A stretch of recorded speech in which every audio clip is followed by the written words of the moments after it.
otra pregunta muy difícil y es, mami, ¿tú te vas a morir? Papá, ¿tú te vas a morir? ¿Cómo abordo con mi hijo el tema del bullying si creo que lo está sufriendo sin hacerlo sentir peor? La clásica de cómo nacen los bebés, ¿no? Y como ven, hoy vamos a estar haciendo un recorrido por las preguntas más difíciles que nos pueden preguntar nuestros hijos y voy a tratar de ayudar de mi experiencia que he tenido tanto aquí en el programa como en las diferentes clases y talleres que he dado con niños de cómo podemos responder estas preguntas, porque hoy vamos a tener ustedes y yo una pequeña conversación sobre las preguntas más difíciles que nos hacen a los padres.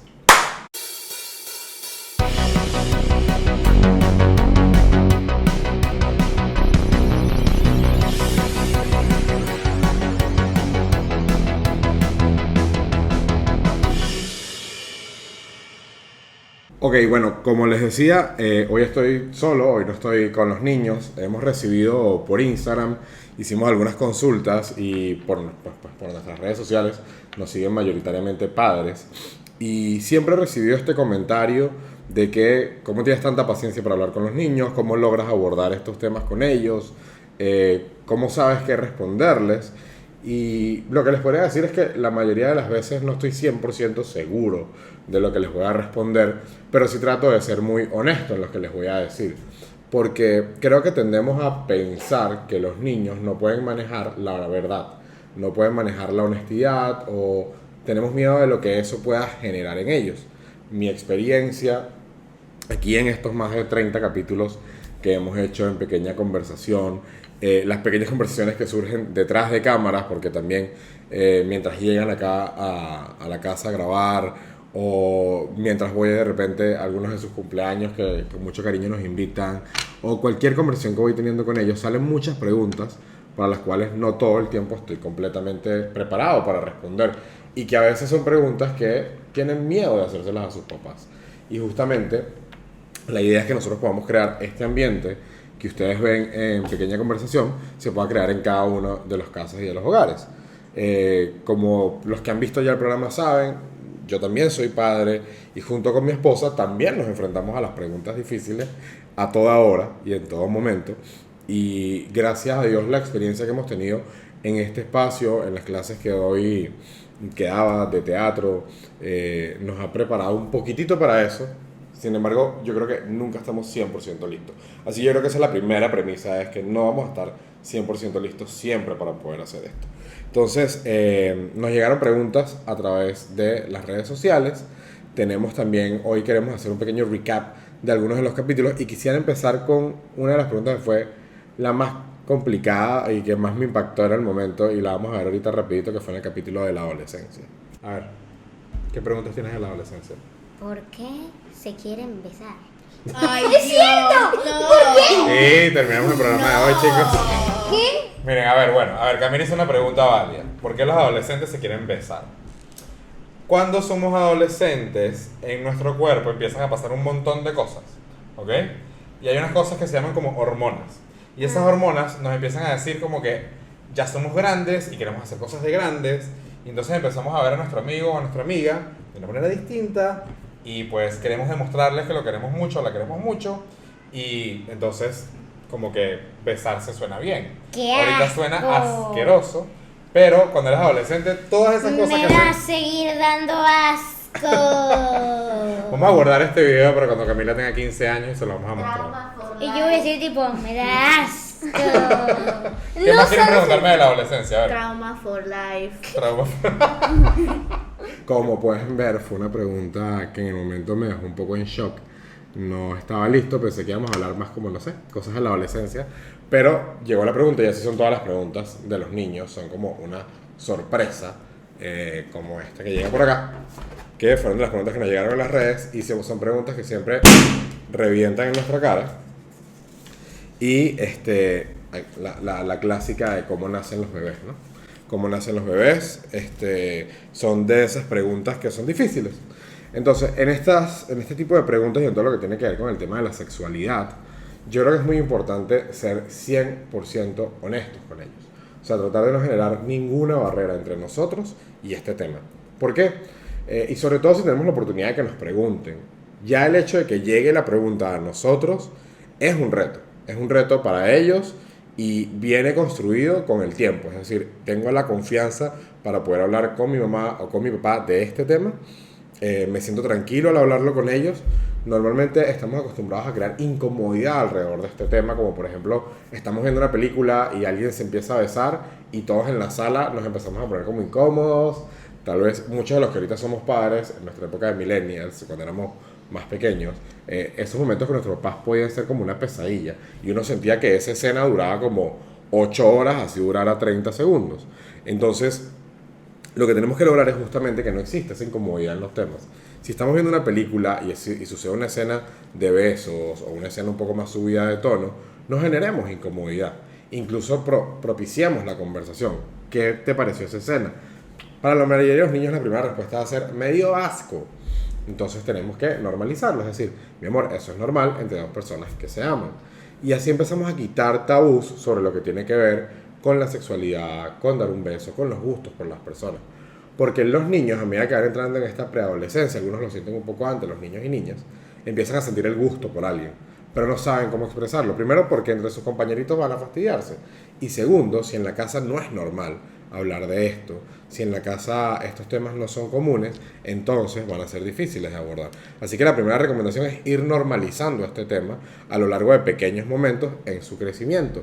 Los padres que están en pareja, pues normalizar quererse frente a ellos, evidentemente con sus límites, pero que sea algo normal, que sea normal el beso, explicar de dónde viene el beso, por qué yo quiero besar a mamá o por qué mamá quiere besar a papá, y volverlo algo normal para que ellos puedan ir resolviendo poco a poco esas dudas. Vamos a ir como que desflorando poco a poco esa gran pregunta para que cuando llegue ese momento final no tengamos que dar toda una explicación, sino que ya hayamos ido dando poco a poco la explicación para poder entrar en los detalles ya un poco más complicados que tienen que ver con estos temas. Y aquí llegó otra pregunta que también vamos a ver si va por dónde. A ver.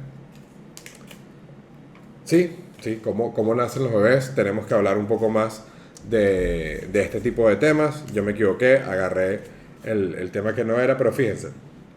Cerramos entonces con, cuando vengan esas preguntas difíciles sobre el tema de la sexualidad, ser muy honestos con ellos, preguntarles sus dudas, preguntarles sus momentos en los que no entienden cosas y tratar de ser lo más honestos y claros con ellos para poder seguir creando un espacio de conversación a lo largo de lo que viene ahora luego de la niñez, que es la adolescencia.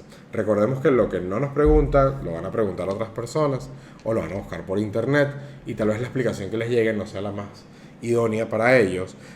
No necesariamente va a pasar el peor escenario, a pesar de que ese peor escenario pueda ser probable. También hay escenarios intermedios que lo pueden afectar muchísimo. Miren, esta última pregunta que explotó acá, otra pregunta muy difícil y es: mami, ¿tú te vas a morir? Papá, ¿tú te vas a morir?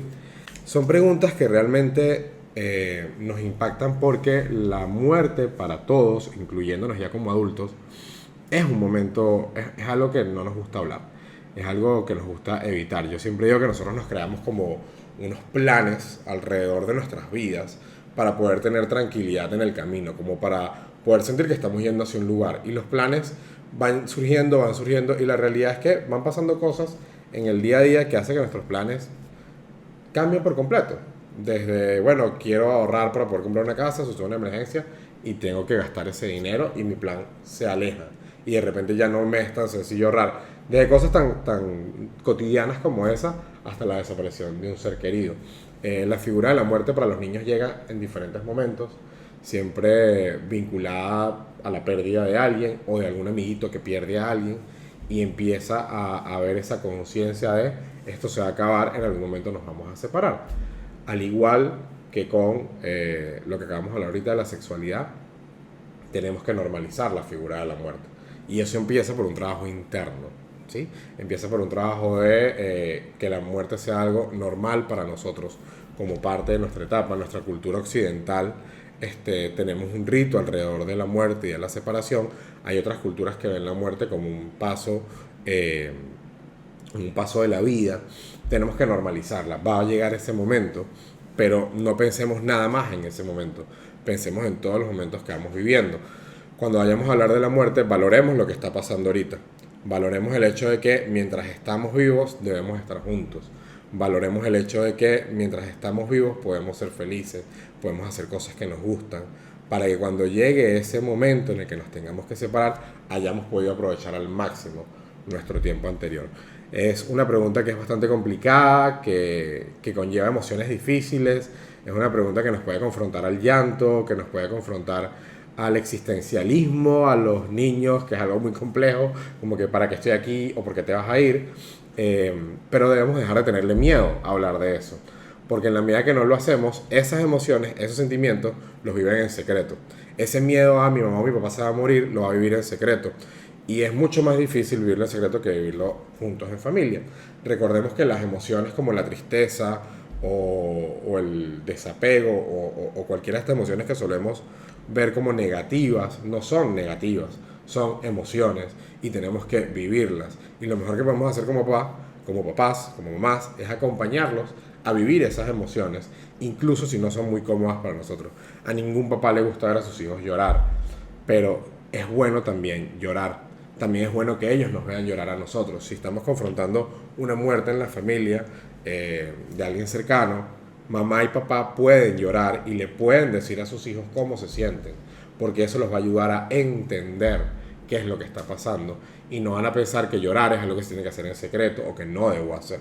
Entonces, justamente pensando en este tema de contar cómo nos sentimos, quisiera hacer un pequeño recap del capítulo del divorcio. Yo amo mucho a mi mamá y mi papá. Y a veces quisiera que estuvieran los dos juntos, pero sé que fue decisión de ellos divorciarse. Y para todos los niños que están pasando por este momento, les recomiendo que lo hagan y que calmen y que se queden tranquilos. Y que todo va a estar bien. Y que todo va a estar bien. Sofía es una niña muy valiente, ¿verdad? Vamos a darle un aplauso a Sofía. Muchos aplausos. Así que eres una niña muy valiente, Sofía. Te vamos a dar la medalla de la niña más valiente, pequeña conversación. Bueno, el capítulo del divorcio para mí fue, yo creo que de los capítulos más significativos que hemos tenido, ¿no? Ahí vimos como la pequeña Sophie, con muchísima valentía, fue algo que evidentemente hablamos con ella, hablamos con sus papás antes de hacer el capítulo, y justamente tanto Beatriz y el papá de Sophie estaban muy de acuerdo en que ella pudiera tener un espacio para conversarlo. Muchos niños tienen miedo a preguntar esto. ¿Por qué los niños tienen miedo a hablar del divorcio de sus padres? Primero, porque se sienten culpables de lo que pasó. Y eso es una culpa muy dura. Cuando los niños ven que sus papás discuten, se pelean, tienden a pensar que es culpa de ellos. Yo, por ejemplo, crecí solo con mi mamá y yo tenía la tendencia a pensar que era mi culpa que mi papá no estuviese. Porque pensamos que la relación de los padres tiene que ver con, digamos, su principal producto o el más conocido, que son sus hijos. Y no necesariamente, evidentemente, no es así. Unos padres se pueden llevar bien o mal, y eso no quiere decir que no quieran o amen a sus hijos. Son dos vías distintas. Pero a los niños no les cuesta ver eso. ¿Por qué les cuesta ver eso? También porque tenemos la tendencia a no querer explicar lo que está pasando. A pensar que a los niños les va a costar entender que los papás no se llevan bien. Y la manera más sencilla de afrontar esto, como con todos los temas, es sentarnos y hablarlos con honestidad. Hijo, hija, papá y mamá ya no se llevan bien, no tiene nada que ver contigo, los amamos mucho, nosotros nos queremos y nos respetamos mucho, pero esta etapa de la vida ya no podemos seguirla llevando juntos. El estar juntos puede perjudicarlos a ustedes, incluso preguntarles a ellos, ¿a ustedes les gusta vernos discutir durante el día? ¿A ustedes les gusta que peleemos y que gritemos dentro de la casa? ¿A ustedes les gusta que papá o mamá se molesten y se vayan por X tiempo de la casa? Seguramente la respuesta va a ser no. Preguntarles por qué creen ustedes que mamá y papá se llevan así. Incluso puede ser un ejercicio hasta de perspectiva, porque a lo mejor los niños ven algo que no vemos nosotros como padres. es que yo creo que papá a veces está muy cansado del trabajo o mamá está muy cansada del trabajo y llegan con esa carga. Es que siento que mamá no ocupa demasiado tiempo o papá no ocupa demasiado tiempo con mamá o ya no le hace los regalos que le hace al principio. De repente nos da una perspectiva que no vimos, pero es bueno tomarlos en cuenta porque se sienten parte de la decisión. Y a pesar de que evidentemente ellos siempre, yo tengo un amigo que sus papás se divorciaron después de los 28 años de él, e igual se sintió mal, o sea, no hay ningún hijo que se sienta bien con el divorcio de sus padres, e igual hubiese preferido que no fuera así, pero las conversaciones honestas de lo que se está sintiendo va a ayudarlos a ellos a entender algo muy importante también para sus vidas. Las relaciones se pueden acabar, las relaciones se pueden terminar, no solamente un divorcio entre padres, sino también una amistad. A veces hay un amigo que ya no nos hace bien, una amiga que no nos hace bien, y esas relaciones también son importantes cerrarlas. No todas las relaciones en las que llevamos toda nuestra emoción están necesariamente amarradas aún para siempre. Pueden tener un final y eso es lo más sano para ellos. Igualmente, no va a ser fácil nunca el tema del divorcio, pero sí lo va a ser mucho más transitable poder hablar con honestidad. Incluso si mamá o papá quieren llorar porque no se sienten bien tampoco con el divorcio, es importante que ellos puedan ver esa cara de sus padres, puedan ver que nosotros somos seres humanos, que también nos sentimos mal y que nuestras emociones son las que nos ayudan a tomar decisiones. Antes de continuar, tenemos por allí otro tema que quisiera que viéramos rápidamente aquí para cerrar. La mayoría de las veces el bullying no es provocado. Es decir, quien hace bullying, a quien le hace bullying, no es porque esa persona me hace algo a mí. ¿Me explico? Sino que se siente mal con él mismo y entonces expresarlo con una persona. Eso pasa y muchísimo. a otra persona. A eso pasa veces, muchísimo. a veces Como quiere desahogarse. Quiere desahogarse. Exacto. Y bueno, ya para finalizar, como acaban de ver ahorita, acá en esta recapitulación del capítulo del bullying, también tenemos esta pregunta, estalló muy fuerte, y es así de fuerte. ¿Cómo abordo con mi hijo el tema del bullying si creo que lo está sufriendo sin hacerlo sentir peor?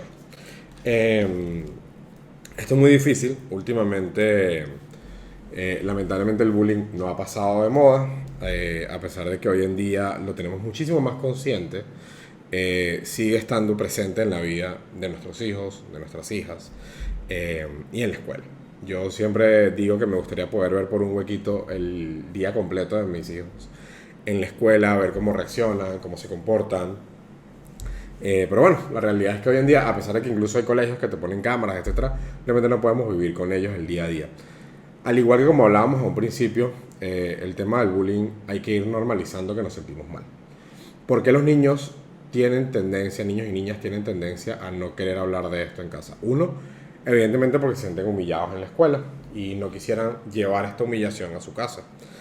Pero, ¿qué hace que un niño se atemorice a hablar de este tema incluso desde el momento uno? Porque cuando un niño ya tiene mucho estrés por bullying, es algo que ha venido acumulándose, ¿no? Entonces, desde el primer momento, ¿qué hace que ellos no se sientan cómodos? Justamente que no haya comodidad para hablar de esto en la casa. Si, por ejemplo, en algún momento alguien en la casa se siente mal por algo que pasó, nos fue mal en el trabajo, alguien nos dijo algo, y no hablamos eso, o si lo hablamos lo decimos como que yo no puedo creer que me voy a dejar humillar de esta manera, empezamos a crear una conciencia de ese tema en la casa. Entonces, si él sufre algo similar en la escuela, va a decir, no puedo hablar de esto en casa porque mi mamá o mi papá ya tienen una opinión al respecto, y es que las personas no se pueden dejar humillar. Tenemos que ir normalizando eso. Es decir, ante un primero, hacer una revisión de cómo abordamos este tema normalmente en casa. Pero segundo, ante un primer acercamiento de ellos de alguien me está diciendo algo o no me siento bien con esto, empezar a hablar justamente de lo que significa, como pudieron ver en ese capítulo del bullying, o si lo quieren revisitar, lo que significa también lo que puede estar pasando del otro lado. Es decir, quitarle carga y responsabilidad a nuestro hijo o a nuestra hija sobre lo que está pasando con el bullying. ¿Por qué es importante esto? No es para justificar al bulleador. Por el contrario, es para quitarle responsabilidad a nuestro hijo o a nuestra hija de que el bullying es culpa de ellos. Porque normalmente cuando uno es bulleado, y lo digo cuando uno, porque yo también me pasó de pequeño, y creo que a muchos nos pasó, tenemos la tendencia a pensar que nosotros somos el problema. ¿Ves? Es que yo soy bobo, o es que yo soy tonto, o es que yo no sirvo para nada, y por eso me hacen esto. Y cuando nosotros le quitamos esa responsabilidad al niño y le decimos, no, lo que pasa es que el niño que te está fastidiando debe tener un problema en casa, debe estar pasando por una situación difícil, le estamos diciendo, no eres el responsable de lo que está pasando. Y es mucho más útil que invitarlo a retarlo a que se defienda, a que golpee, porque eso puede llevar incluso a una situación peor. Primero porque no sabemos cómo es el otro niño o niña que le está haciendo bullying y si le puede hacer más daño. Si ante una pelea el niño además o la niña es más humillado, puede resultar incluso peor porque se va a sentir más frustrado.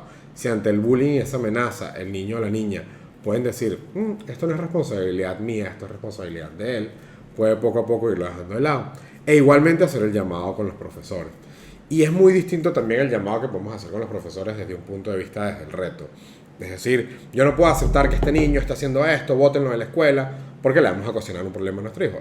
Yo creo que este niño que está haciéndole bullying a mi hijo o a mi hija está pasando por algún problema y sería bueno que ustedes como escuela vean qué problema le está pasando a ese niño porque le está haciendo daño a otros niños y niñas. Porque el bullying siempre, el bulleador siempre está pasando por alguna dificultad. No necesariamente tiene que ser como en las películas de que sus padres se están divorciando o que lo maltratan en casa. Tal vez simplemente tiene una dificultad para aprender una materia, tal vez simplemente tiene una dificultad para realizar alguna actividad y la está descargando por esa vía. Y no ha tenido un espacio para poder hablarlo o no se siente bien hablando de su debilidad y por ende quiere mostrar fortaleza. Como les digo, todo esto que les dije hoy es un pequeño conglomerado de mis experiencias con niños y niñas. Espero que les sea útil a todos los padres que nos han escrito. Y si desean más espacios como este, pues aquí estamos a la orden. Vamos a seguir avanzando con pequeña conversación, siempre con nuestros niños y niñas. Como les dije hace unos capítulos atrás, vienen cosas nuevas. Así que suscríbanse, síganos en Instagram, síganos en TikTok, para que sigan teniendo estos espacios y sigamos adquiriendo herramientas para conversar en casa. Así que cuídense mucho y tomen agua. Bye.